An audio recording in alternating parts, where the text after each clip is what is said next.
ડભોઈથી statue of unity જવાના મુખ્ય માર્ગ પર મોટા ગાબડા પડતા અકસ્માતનો ભય વાહન ચાલકોમાં સેવાઈ રહ્યો છે। ડભોઈ બેગા ચોકડીથી સિનોર ચોકડી અને સિનોર ચોકડીથી એસઓયુ જવાના માર્ગ પર પડેલા મોટા ખાડાથી નાના વાહન ચાલકો પરેશાન। માર્ગમાં પડેલા ખાડામાં વરસાદી પાણી ભરાઈ રહેતા વાહન ચાલકો સ્ટીયરિંગ પરથી કાબુ ગુમાવી દેતા ગબડી પડવાના બનાવ બનતા રહ્યા છે। દ્વિચક્રી વાહન ચાલકો ખાડાના કારણે રોડ પર પટકાતા જીવનનું જોખમ પર હજારો વાહનોની ડભોઈથી એસઓયુ માર્ગ પર રહે છે અવરજવર।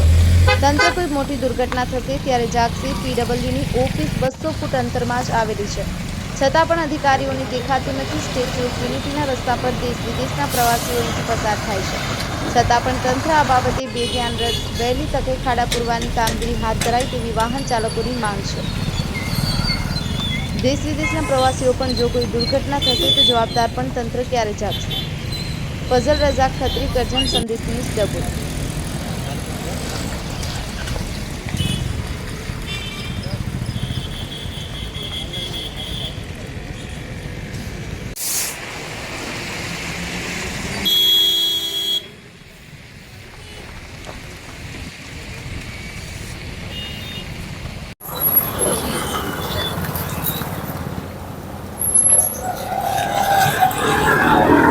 બરાબર છે।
હાલમાં ડભોઈથી સ્ટેચ્યુ ઓફ યુનિટી જવાના રોડ ઉપર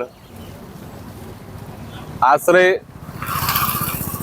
1-1.5 ફૂટના ખાડા પડી ગયેલા છે। તેમજ આ રોડ ઉપર જો ઘણી દિવસની 5000 ગાડીઓની અવરજવર રહેલી છે। જો આવનારા દિવસોની અંદર જો આ રોડ ઉપર કોઈક મોટો અકસ્માત સર્જાય તો આનો જવાબદાર કોણ? આનો જવાબદાર તંત્ર રહેશે કે પછી આમ પબ્લિક રહેશે? તો આપના માધ્યમ થકી અમે એટલું જણાવવા માંગીએ છીએ કે તંત્રને રજૂઆત કરવા માંગીએ છીએ કે આ રોડ રસ્તાનું વહેલી તકે આનું સમારકામ કરાવે તો કોઈનો જીવ જોખમમાં ના મુકાય। બસ આ અમારી માંગ છે। કયો રસ્તો છે? આ સ્ટેચ્યુ ઓફ યુનિટી, ડભોઈથી સ્ટેચ્યુ ઓફ યુનિટીનો રોડ રસ્તો છે। કેટલા વાહન રોજના પસાર છે? રોજના 5000 વાહનો પસાર થઈ રહ્યા છે અને સરકાર શ્રી દ્વારા સ્ટેચ્યુ ઓફ યુનિટીને ગિનીસ બુક ઓફ વર્લ્ડ રેકોર્ડની અંદર સ્થાન આપવામાં આવ્યું છે। જ્યારે આવો રસ્તો હોય તો તંત્રને આ જોવું પડે કે આના માટે આપણે શું કરી શકીએ છીએ અને શું નહીં।